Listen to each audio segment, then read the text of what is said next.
semua, Assalamualaikum warahmatullahi wabarakatuh. Perkenalkan, nama saya Anggini Sevi Maharani, NIM 2204160005 dari Prodi Akuntansi. Di sini saya akan menjelaskan tentang subjek pajak secara umum. Subjek pajak dalam negeri. Subjek pajak dalam negeri bisa berupa orang perorangan, badan, dan warisan yang belum dibagi.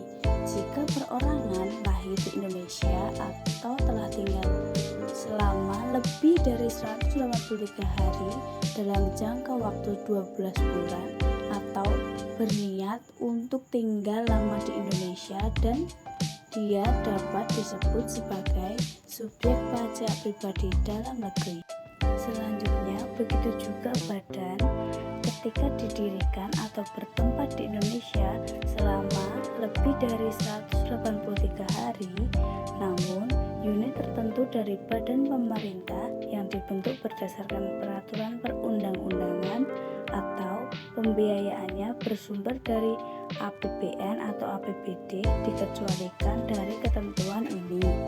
Badan yang dikecualikan tersebut diatur oleh ketentuan subjek pajak khusus di bawah kebijakan pemerintah pusat atau daerah. Contoh dari badan yang dikecualikan tersebut adalah BUMN atau BUMD. Selanjutnya, subjek pajak luar negeri. Subjek pajak luar negeri mencakup orang pribadi yang tidak bertempat tinggal di Indonesia. Orang pribadi yang berada di Indonesia tapi tidak lebih dari 183 hari dalam jangka waktu 12 bulan, dan badan usaha tetap yang tidak didirikan dan tidak bertempat kedudukan di Indonesia namun menjalankan usaha atau melakukan kegiatan bisnis di Indonesia. Subjek pajak warisan. Sementara itu, warisan yang belum terbagi dinyatakan sebagai subjek pajak dalam negeri karena menggantikan satu kesatuan dari pewaris, mendapat perlindungan hukum Indonesia, dan melakukan aktivitas ekonomi di Indonesia. Perbedaan subjek pajak dalam negeri dan luar negeri pada pemenuhan kewajiban pajak. Subjek pajak dalam negeri dikenai pajak atas penghasilan baik yang diterima atau diperoleh dari Indonesia maupun dari luar Indonesia. Sedangkan subjek pajak luar negeri dikenai pajak hanya atas penghasilan yang berasal dari sumber penghasilan di Indonesia.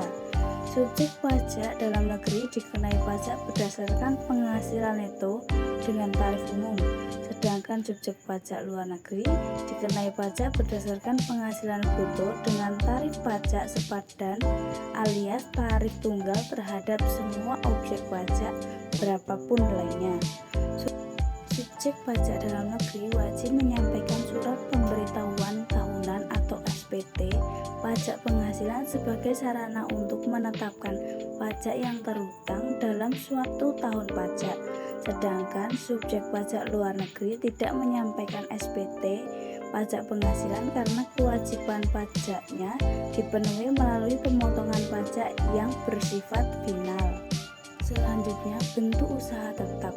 Bentuk usaha tetap atau BUT adalah bentuk usaha pribadi dari orang yang tidak bertempat tinggal di Indonesia seperti WNA atau WNI belum lebih dari 183 hari dalam jangka waktu 12 bulan berada di Indonesia, dan badan yang tidak didirikan dan tidak bertempat kedudukan di Indonesia untuk menjalankan usaha atau melakukan kegiatan di Indonesia. BUT dapat berupa tempat kedudukan manajemen, cabang perusahaan, kantor perwakilan, gedung, pabrik, bank, gudang, dan lain-lain. Terima kasih semuanya sudah menyaksikan. Wassalamualaikum warahmatullahi wabarakatuh.